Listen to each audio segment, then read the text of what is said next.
Hi everyone, this is Raghu Marcus, and this is Ram Dass Here and Now, in a very, very special edition. It's not often that I get a chance to hang out with Ram Dass and do a podcast, just chatting back and forth. So as you can imagine, it's a wonderful, real delight. We've been doing this a long time, he and I, and I get a chance to talk about stuff that not only is just occurring to me that might be interesting to all of us out there, but also to me in particular. So before I get into a little bit of a description of what it is that we talked about, I just want to mention again, I know I've been mentioning this on the first couple of podcasts we've been doing, what I've been doing on mind rolling, and what I think I've had one podcast that I've introduced with Ram Dass, a talk. And it's, of course, around the Be Here Now network, which we now have up and running.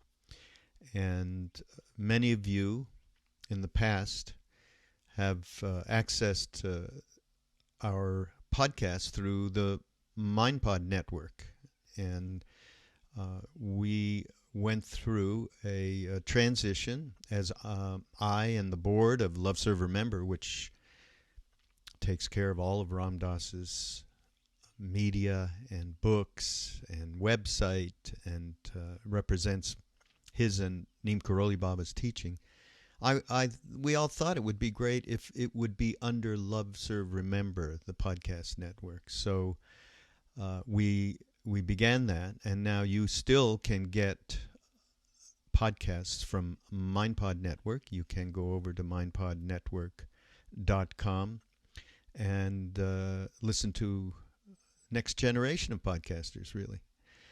But on Be Here Now Network, of course, we still have Ram Dass and Krishna Das and Jack Cornfield and Joseph Goldstein and Sharon Salzberg, all of our dear old friends from the Vipassana days. And who else? Lama Surya Das. And, of course, what I do with mind rolling. And Danny Goldberg does this amazing rock and rolls podcast, and he just did one with Steve Earle. It was just fabulous. You got to check that out. And Chris Grasso, a young upcoming Buddhist who has really edified a really non-ecumenical, is that the right word? Let's just put it this way. He's open to everything, Chris. He's also a really great guy. And so, and we're going to bring in some new peeps. Ramdev, Dale Borglum, who's an expert in death and transition work. And that's not just what he's going to be talking about, but we're going to be happy to introduce him to you. And we're going to have special guest podcasts from Roshi Joan Halifax, from David Nichtern, from Lama Tsultrim, and other of our family of teachers. So I want you all to look forward to that.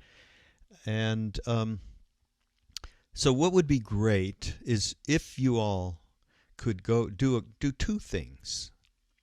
One is go to BeHereNowNetwork.com and sign up to the email list, because we have some wonderful offerings coming up that we'd love to have you aware of when they happen.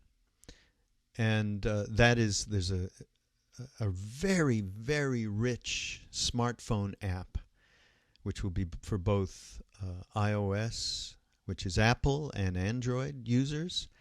And you're going to be able to get push notifications just to help wake us all up in the middle of our day. You'll be able to program meditations and chimes and gongs, and we're going to have cute little things like Ram Dass repeating over and over, be here now, be here now. just to help us wake up during the day.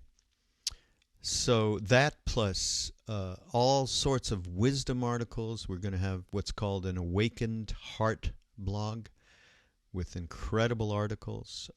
Of course, many of the videos that we're now starting to put up on our YouTube channel will be accessible through the app. What else? Life in Balance, which is a course that I have been working on with others of us for quite some time. And it's excerpts taken out from the different podcasts that we've done with through a lot of them through mind rolling. And they are exceptional because they're so they're just loosey-goosey chat mode, not pedantic teacher mode. Not that any of these teachers are that, but yeah, it's really cool, and I'll be getting into more of what description of the course. I mean, that's going to come up probably in the early fall. We're just finishing it now. And so there's two actions. One is to sign up at the email list, and the other is, of course, support is needed to continue, and we do what we can to make sure that when that support, some of it goes towards the teachers to help support what they're doing and maybe help keep them off the road a little bit, because the road is tough traveling and all that. So this is a callback to what I used to do on Mind Rolling, and that is, please go to BeHereNowNetwork.com and you'll see the Amazon portal on the menu, the link, and you can just copy and paste that link. And I said something wrong last time. I said into your browser, not into your browser, into your bookmark menu. And once you have it there, and anytime you want to buy something from Amazon, you just go, it's an easy click. And then the network gets a small percentage of whatever it is that you purchase. And that really goes a long way to helping support what we're doing. So appreciate that action. Those two actions are key. There's a third one. You can just go to the donate button and just give a one-time, a small recurring donation would also be really helpful. Okay, say no more. I know there are many of you out there that get a little bit perturbed when we go on a little bit about support. So I want to, keep it brief, but it is necessary for us to be able to continue to offer everything for free. So onward to, so now, this podcast with Ram Dass,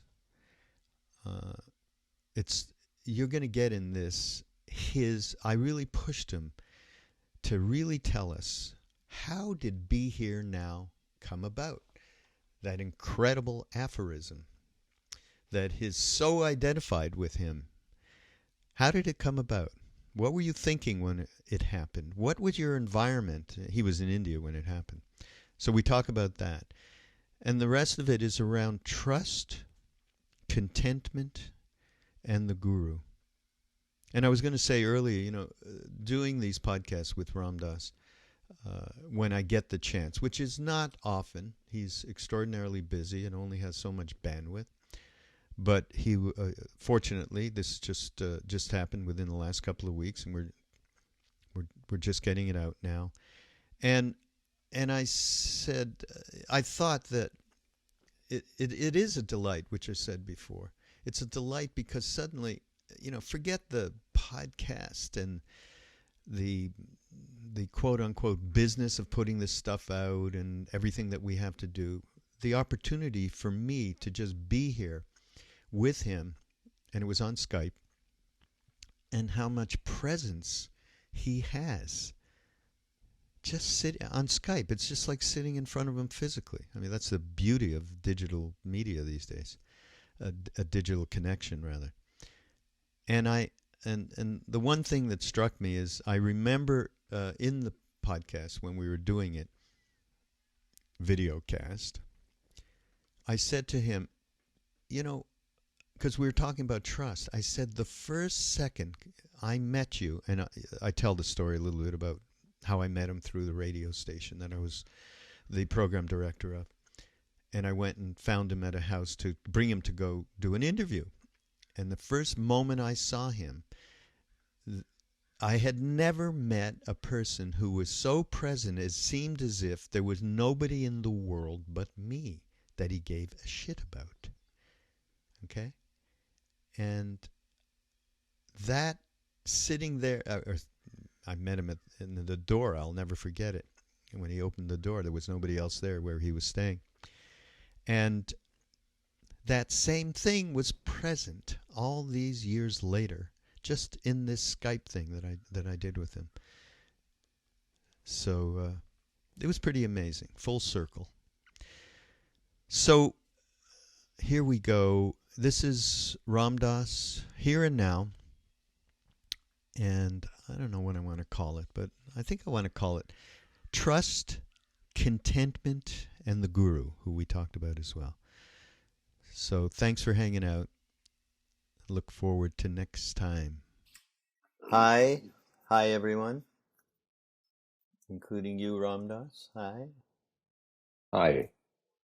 So normally this is Ram Dass Here and Now podcast, and normally everybody's used to me introducing a particular talk you might have given in the last decades that we take a little piece of, and then I talk about it a little bit from my own experience, and then we run the talk that you did. Today, we have a very unusual episode in which we are live from Maui and Asheville, North Carolina.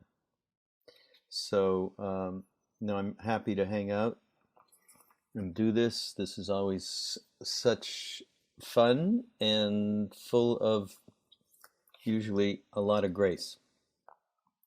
So wait, but first I need to introduce one of the reasons why this is happening.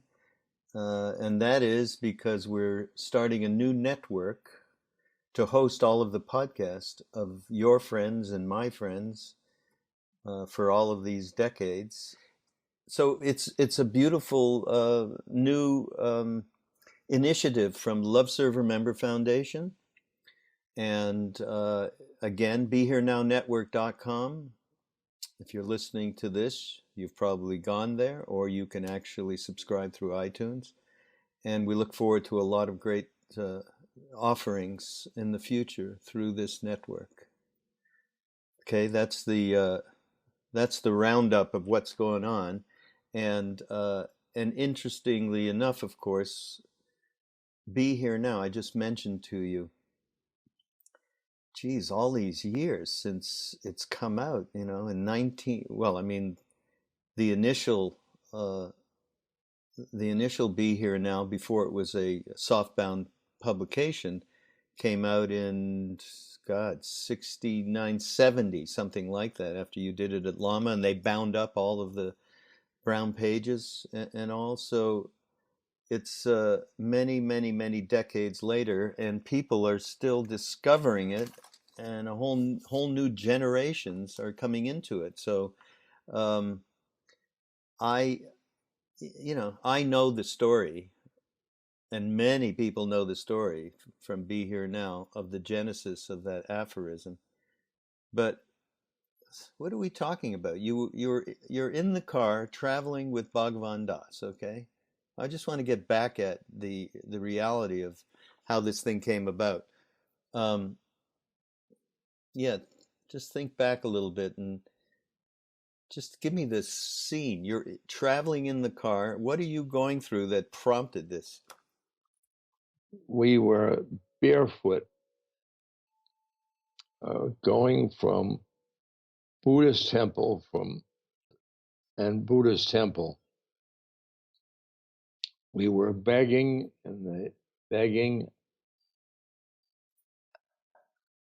Literally? and it's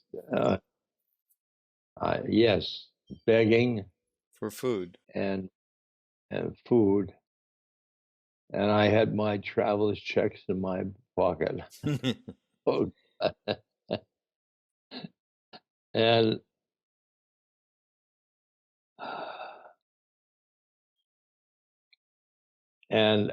we would talk, but we talk along the road, and I would tell him about goings on at with Tim Leary, or I'd go to the railroad or any my past, and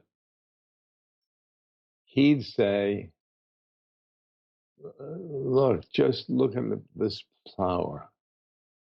You should be here now."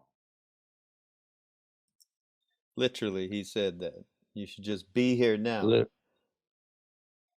He never said it. I think I interpreted it at "be here now." Oh, really? Yeah. Come on, he'd say, "Come on back here." Oh, Right. come on back to the moment. Look at the flower, be with the flower, that kind of thing. Yeah. And that stuck in your head through all that time, and all the way through meeting Maharaji, coming back to America, and then giving talks about Maharaji, which he told you not to mention him, and that's of course all you ever did for those couple of years after. And eventually, that just stuck, right? Be here now. That's stuck. And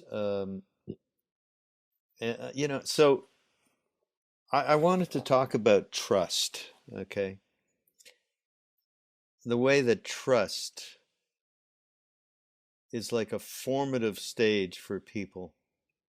And I just, since we're all growing older, you probably know my story because we've known each other since that time. But I heard about you at a radio, and so do people who listen to this podcast, by the way. I heard about you because somebody wanted me to promote you on a radio station, and I had no idea who Ram Dass was. Okay? So they said, as a reference, well, you know Tim Leary and Richard Alpert. And then I went, right, yeah, I know them. I had trust because I had done acid. And they had, and through the trust I had with Leary and Alpert and the psychedelic experience, I became open because of that trust, right? So the next thing I said was, okay, well, send me a lecture, Ram Dass. You must have done a lecture you have on tape. Send it over to me. And they sent it to the radio station. And I went in and listened to it. And of course, you told the story of meeting Maharaji, the story how he, and by the way, you and I have a discrepancy. Whenever you tell this story, you talk about Maharaji reading your mind. And how many times have I said, no, he wasn't reading your mind. He was clairvoyant. He knew this isn't something in the moment that you sat down in front of him on that hill by Bhumiyadar when you first met him. You weren't thinking about being with your mother the night before. Reading mind happens in the moment. This is my experience, right? So, hi, everybody out there. We have this thing, Ram Dass and I, always about this.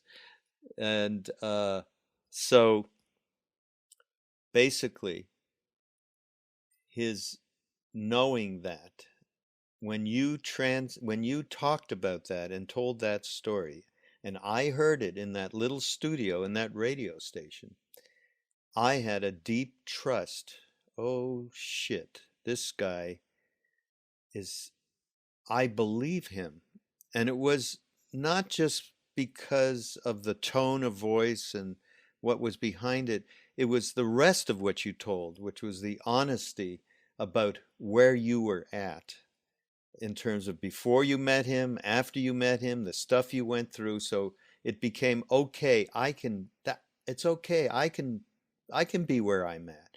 I don't have to be guilty and ashamed about the shit that goes on in my head, right? More trust. Next day, not even the next day, that day, I went out in Montreal. I found out where you were, and I went over, and the people you were staying with, everybody had gone. There was just you. You opened the door, and there's no way on earth you'll ever remember this, and certainly not the way that I remember it, right? Because you met a million people in the same way. But you opened the door, and you looked at me exactly how you're looking at me right now,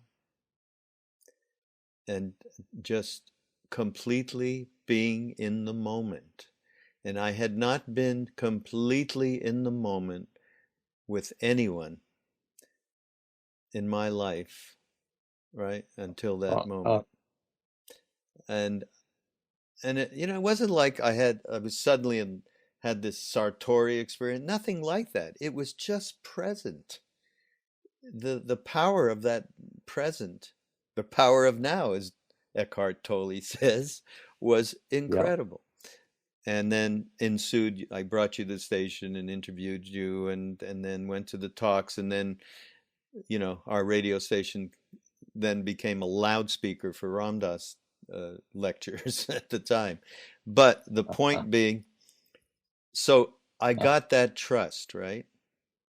And I got that trust, and then I bugged you amongst many people to say, I have to meet this guru. I mean, you've got to, and of course, you were very guarded at the time about that. But you said you were going to India, and I followed you to India, not, you know, a month or so after in 1970, and finally, I did meet Maharaji. And that trust, and that's all I had. I had no faith. I didn't know what faith was. I couldn't tell you. I couldn't have. It was a word that was a lousy shit word that had to do with Christian and Jewish religion, right? Faith. It meant nothing to me. I had trust. That meant everything to me. And I went, and then when Maharaji came out those doors, and there he was, I completely realized well, first of all, I knew him forever before, like, you know, it wasn't even a mental thing. And I just, I thought, shit, that's what Ram Dass was all about. So that trust then got transferred into something through what you talk about, that unconditional love. That transfer, that was the permutation from trust to faith. Now that trust is so powerful, and we talked about Be Here Now in the book, that new generations are finding that book, and it is opening up a door for them. And, you know, we speak to a lot of people who come to retreats nowadays, or come through podcasts and so on, and emails, and there is that basic trust. So, first of all, can you recall your own trust? I mean, I trusted the first person I trusted was in this whole realm, Allen Ginsberg. Why? Allen Ginsberg said, pot is great. It'll open up doors for you. And I trusted, for some reason, I trusted Allen, you know, who I met later through you. Who and what was it that gave you the kind of trust that opened up doors inside yourself? Psychedelics. Psychedelics. Psilocybin, the active ingredient from the mushrooms. Yeah. That showed me that there was more to life than I was living. Right. And I was going towards that, and I went to India because I sensed that the people from the East could tell me something about planes of consciousness. Mm. And then I found Maharaj. Right. Ultimate trust. Yeah. But even before. Yeah, sorry. Then, because of that love, that telling me about my mother. Mm. And you were right. Look how then he talked about my mother, and my mother, who was in Boston, and he said she was sick, and then he said spleen, which was the organ that my mother died from. Yeah. And then he said big in the belly before she died. And because she was so freaked by big in the belly, she was thinking people would think she was pregnant. Oh, for God's sake. Mm. Yeah. And so this power, this siddhi that Maharaji used on, and in this particular case around your mother, solidified, of course, everything you had been looking for. It solidified the trust, and between that and the unconditional love, which happened, as you said, if he knew that, he knew all the other bullshit that was going on in my head, and he still loved me unconditionally. So in effect, that solidified the trust, and it was converted to faith immediately. I mean, that's my experience, your experience, and many of us who went there. Would you look back though and also think that Tim Leary, you had a certain trust with Tim? I mean, he introduced you to mushrooms, right? So you had a certain trust with him, the way that I had a trust maybe with Allen Ginsberg, although I hadn't met him at that time, just hearing him. Well, my trust for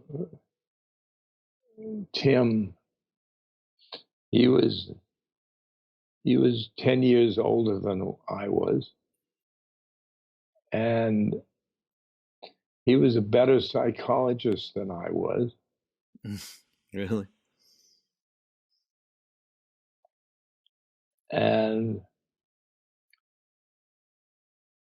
But he was, of all the faculty members at Harvard that I knew,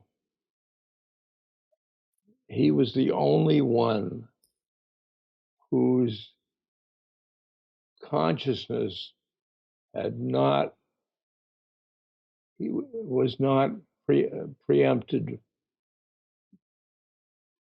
by Harvard. Mm. I mean, I'm a Harvard professor. Yeah. And he didn't care. He didn't even care. Mm. And that was breath of fresh air. Mm. And that was like Allen Ginsberg. Yeah, right. He didn't care. Right. And he came back from Mexico, and he came back with this story about crazy Juana taking the mushrooms. Mm. And because he was such, I had trust in him. Mm. I had. Yeah. Yeah. So taking this to the thinking about now all of these people over the decades that have read Be Here Now or Miracle of Love or any other book, and they've gotten from you a sense of trust that there is, as you went to India, trusting your experience with the psychedelics, that there was a different reality, another reality, and other planes of consciousness. People trust what you are saying through these books, through these talks that they get now through ramdas.org, whatever it may be. And then it becomes a question, and here's the next question I have, of that converting into a faith, and what that faith is. You have talked about faith before. You actually talked about how political people, especially in this country, talk about faith in God. And I have the faith in God that I'm, pushing the button to wipe out a bunch of people, and God has given me this faith. I have the faith in God that I should be president. I don't know if Trump is saying that these days, but he might as well. Maybe it was Cruz that was going to do that, and Trump isn't doing that. I don't know. But you've talked about people in the world using their quote unquote faith in God as a definition for their acts that they do, and how that has nothing to do with true faith. And you've said that Maharaji showered, this is a quote from you, Maharaji showered me with grace, which I experienced because of my faith. So there's a large link between faith and grace. And I think that, again, going back to all of these people who have begun with this trust, which we just talked about in both of our experience. You had trust in Tim and took the mushrooms. I had trust in you, and that led me to Maharaji. And these people have trust through reading Be Here Now or any of these other books. I'm looking for a bridge, and just looking at some of the things you've said in the past, that intuition seems to be a doorway to faith.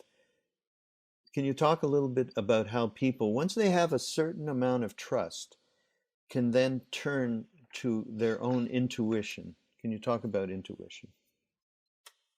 Well, I was a social scientist. I believed everything my senses told me was true. And that's all. That's all. The intuition and imagination and other realms of consciousness, they're not proven. They're not right, proven. right. But I was in that box.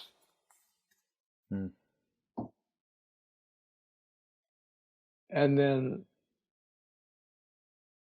my intuition and my imagination,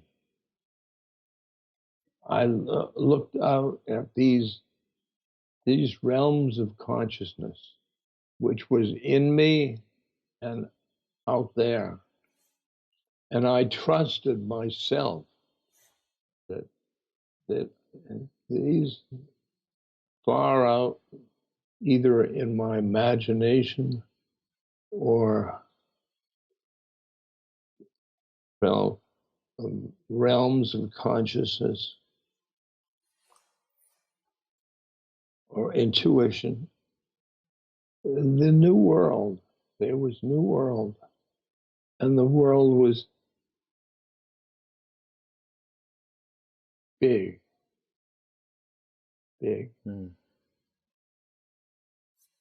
And then I started to travel in these realms. At first, I watch out. You're imagining things. Then, so what? So what? So I'm going in my imagination. That's right there is the rule. Yeah. Imagine because you don't check in with senses. When I got so that I trusted my imagination, Mm. trusted my imagination. Right. That's what the Turn around. yeah. Yeah. Yeah. And then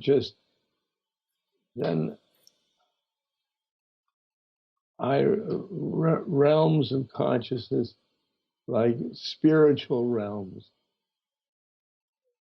they were not my imagination. These things were beyond my imagination. Mm. Yeah. Little bits of going out, and that's faith. Yeah. That's faith. Right. Beautiful. You once said, once I could hear the Guru, my faith, which is a heart matter, just like belief is a mind matter, Yeah. that faith through, that faith through the unconditional love from my Guru was what made my faith real, which is, you just said that. You just said that. You know, it's, so, I another thing that comes up, you know, often for people, especially when you and we all talk about Maharaji so much, you know, we really, people start to think, well, it's nice, you've got a guru. What do I have? And how do I find it? You know? And I want to read something that is from your book, Journey of Awakening, a meditator's guidebook. It's from some time ago. It is available, and you can get it through ramdas.org, everybody. And this is called On Not Finding Your Guru. I don't know if you remember writing this thing. Well, then it'll be new for you too. Seeking one's guru is like going on a pilgrimage. It is a useful journey, but you don't have to take it to finish the path. There is a good possibility you will never meet your guru physically. But because you do not meet your guru does not mean you do not have one. Any person that reaches towards God, which this is such a key thing, I think, toward liberation, toward the spirit, is noticed, right? And I love the way that's said, is noticed. Anyone who reaches out is noticed. And a contact is made with the vehicle or form that will ultimately draw you home. You needn't know your guru. It is only necessary that your guru knows you. Only your need to maintain control compels you to try to know your guru. Your journey is one of purification, and you can proceed whether you know your guru or not. Don't worry about it. Your guru will become known to you if and when necessary. If the guru were to manifest too soon, you might get lost in an interpersonal devotion that would just be another trap for you. You must, Wonderful. you must trust. Here we go, back to trust, that the process is benevolent. When needed, the guru appears.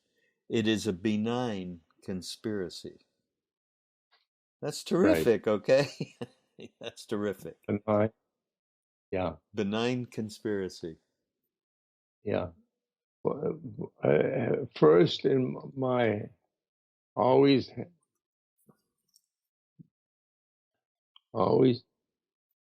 Maharaji in India. Yeah, the physical. And then in my imagination, he's with me, all my, like a companion. Mm. Mm.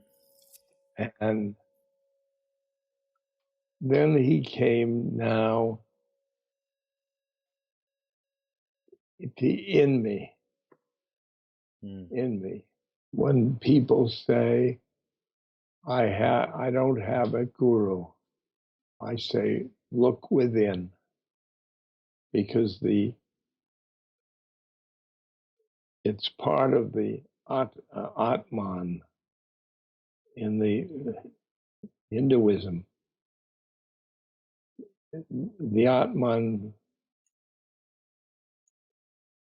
God, Guru, and self.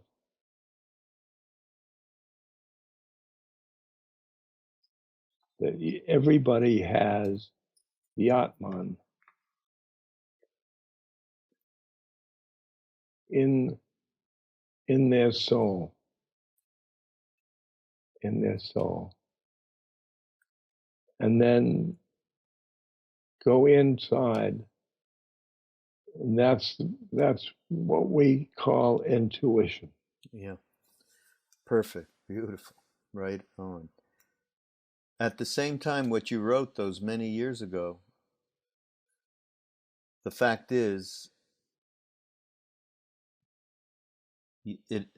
when you say the guru does know you, and that individual guru with a certain form will manifest itself to you when it is necessary. And in this thing you say, if it were too soon, you could get lost in an interpersonal devotion. Can we not think of many, many people who were with us, with Maharaji? I count myself amongst them, who got lost in an interpersonal devotion. And when he left, we were absolutely devastated. Now, thanks to everything we've been talking about, intuition and imagination, and being not afraid to be carried into other realms of consciousness, other planes of consciousness, as Lama Surya Das calls Maharaji, the big Maharaji has fortunately appeared to us, which is not that body that we were so very much attached to in India. So, yeah, I think that's an important as well. When Maharaji died, I didn't cry or any of the things, because he was still here in these realms. Yeah. That is faith. Yeah.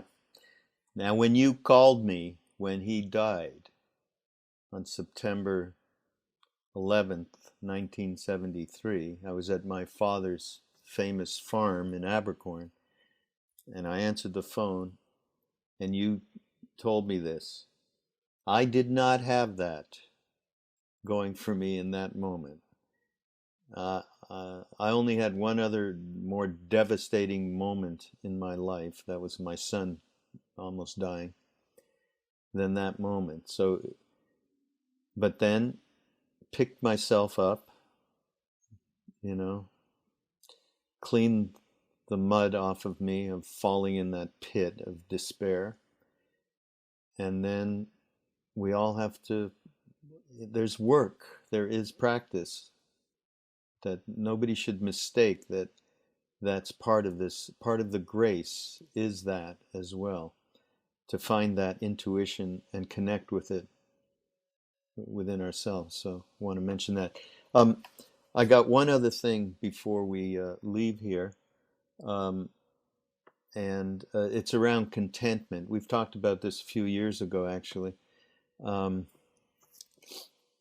that's a very difficult subject. I do myself a little prayer every day that includes, may all beings be at ease with whatever comes their way in life. And that's quite difficult. And so I just want to get your comment on, here's Maharaji's thing about this, which you haven't heard in a while. The real contentment comes only when there is no desire, no hankering in your mind for anything.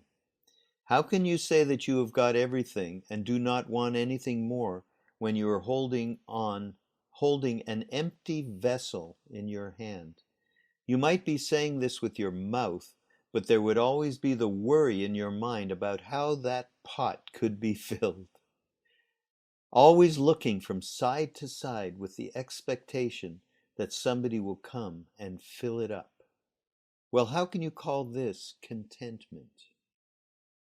When one sees that when the pot before him is full to the brim, it is emptied, and when it is empty, it is refilled of its own, that is contentment. If anyone wanted to give him anything, he would show that the pot was full already. What would he do with anything more? Even if he wanted to share it with others, where would he put it? This is the real contentment, and it comes only through the grace of God. When you have full faith in Him, full reliance on Him, when you can surrender everything to Him, then that grace comes to you by itself.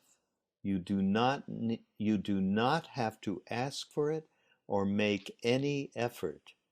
Such is the value of faith in God.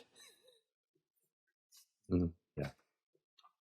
And that pretty much is a neat kind of bow around everything we've been talking about, right? And Yep. and when I, I don't know, when I do that little prayer, and then the reality of when stuff happens to people, suffering happens on a day-to-day basis for people, some minor and some major, and your ability to be at ease through faith is a big, big deal, right? And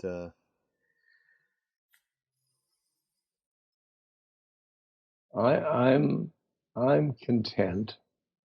I am content with my life, or just I'm content.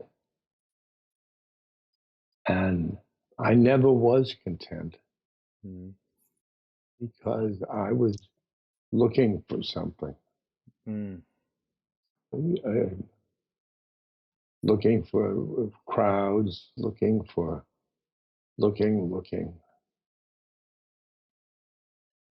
And then now I'm content. And this is interesting. Here I am with the stroke mm, and the and aging, bringing aches and pains. And it's all part of the play of life. mm, mm, And I'm content. I'm content. mm. Yeah. Yeah. Hey, how about a little, just a taste, a little few minutes of a meditation on whatever it is you'd like. The Guru is always a great thing. The Gurus love meditation. How about a couple of minutes?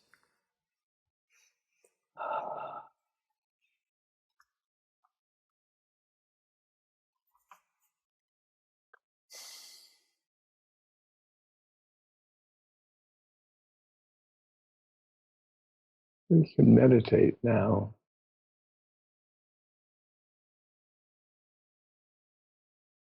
straight back.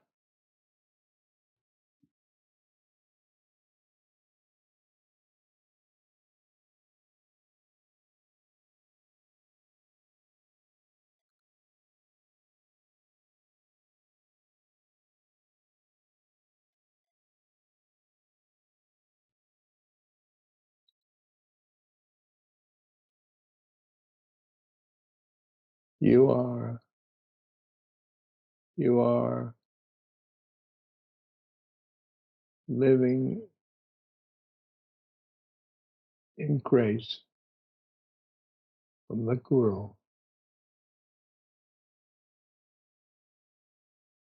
Everything in your life,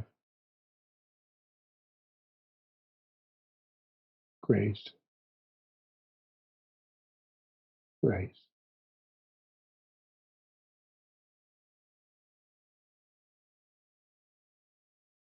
It's just a blanket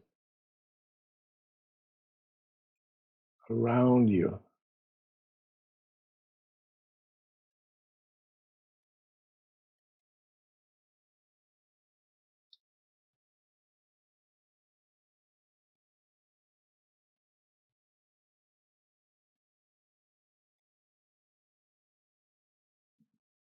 The Guru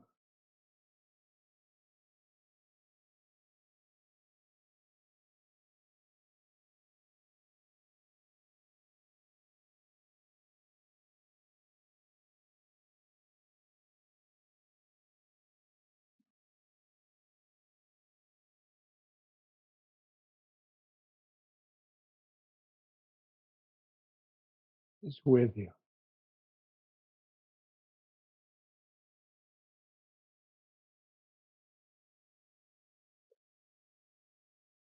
The Guru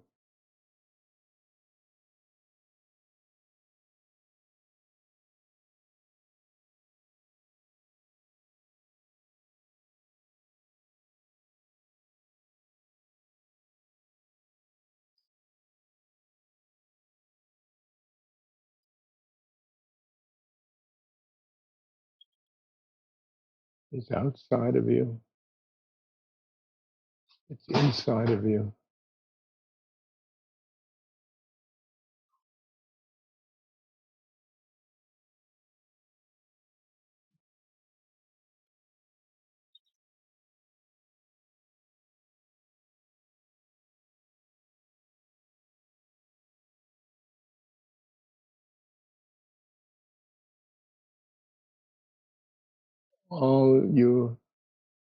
All your troubles in life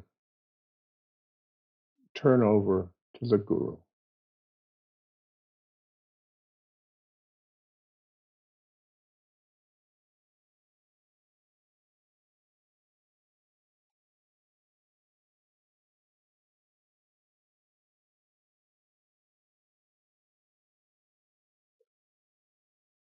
Surrender to the Guru. Surrender. Surrender. Surrender of your surrender your control.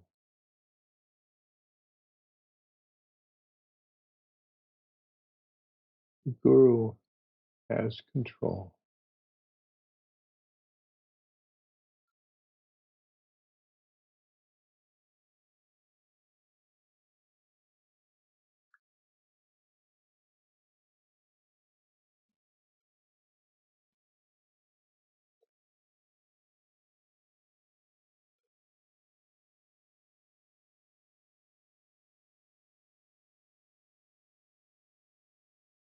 Things happen from outside, like a bee sting.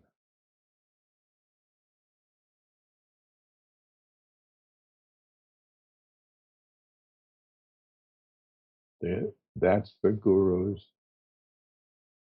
grace.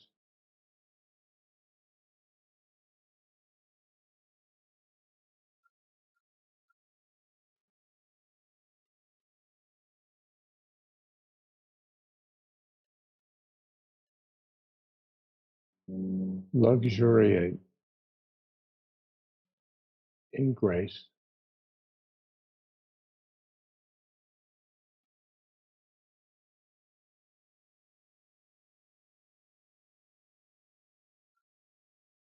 Your life is grace. Your life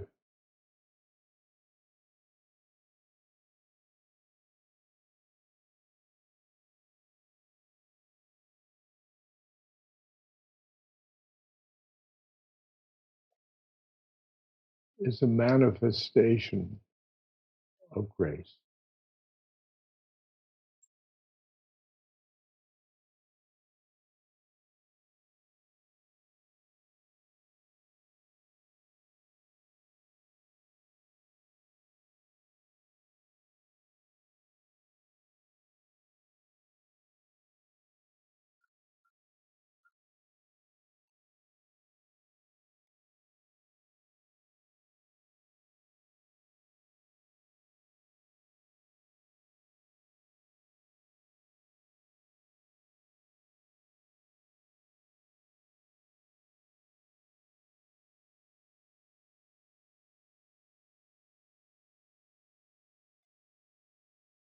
Your sadhana,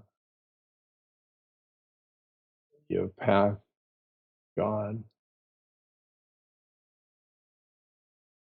includes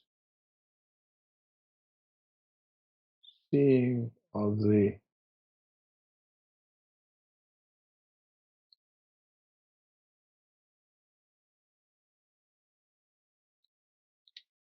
the Guru as outside of you, and then moving slowly,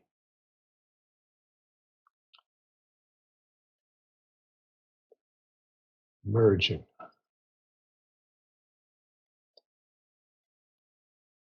You are inside of the Guru.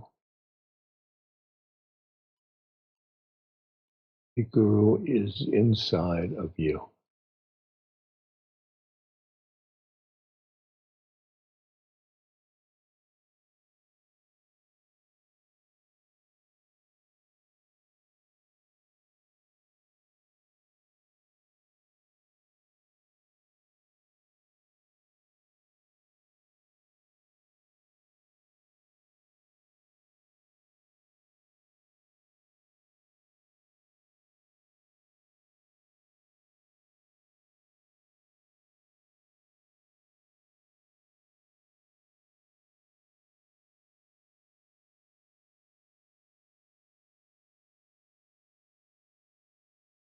At this moment,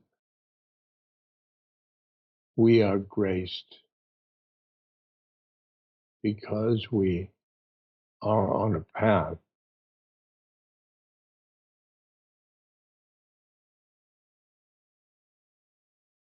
to merging.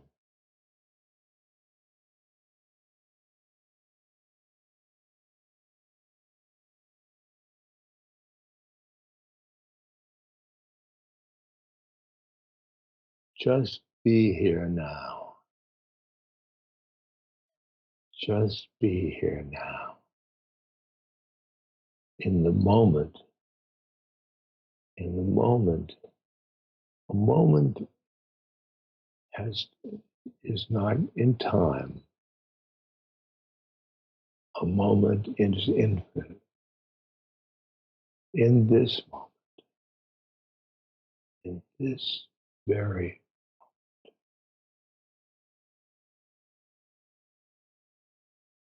right in this moment is grace.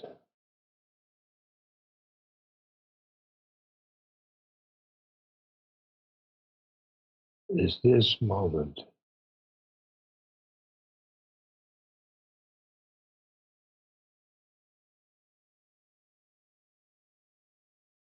You meet your Guru.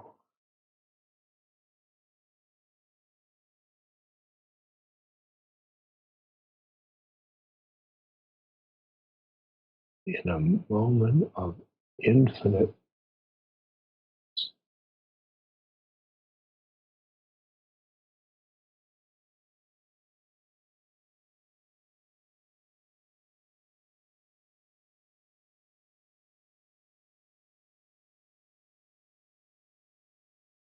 Every life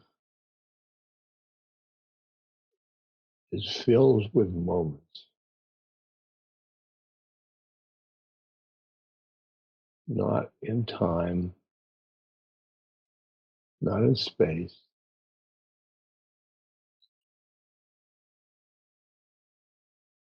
It's moments. Infinite.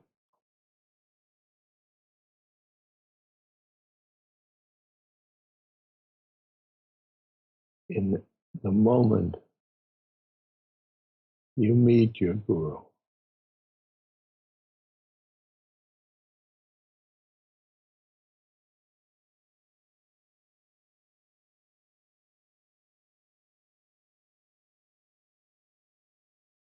you meet your guru, the sunlight, the rain,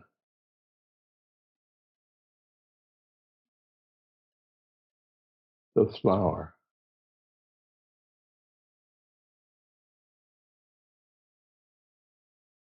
relationships,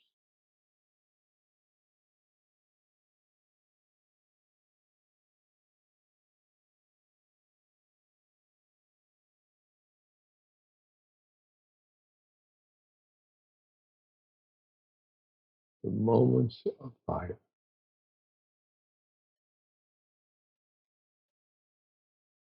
Surrender to the guru.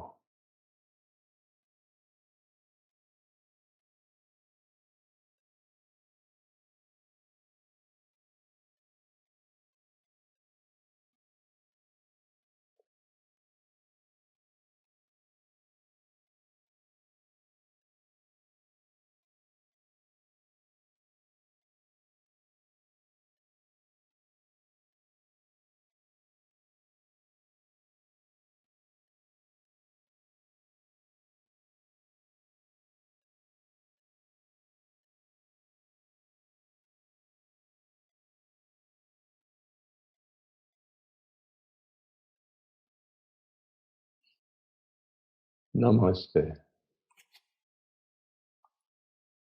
Namaste. Thank you. Thank you.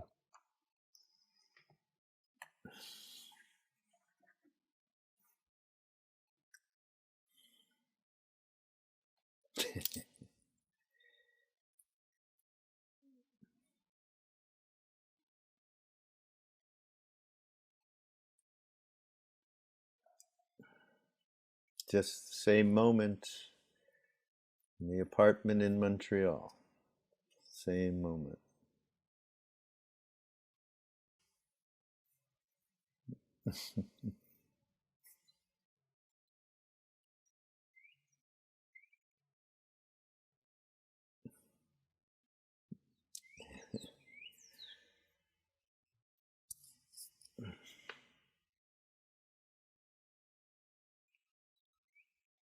Ram Ram. Enjoy the day. Sorry. Ram Ram. Ram Ram. Ram Ram. Thank you all.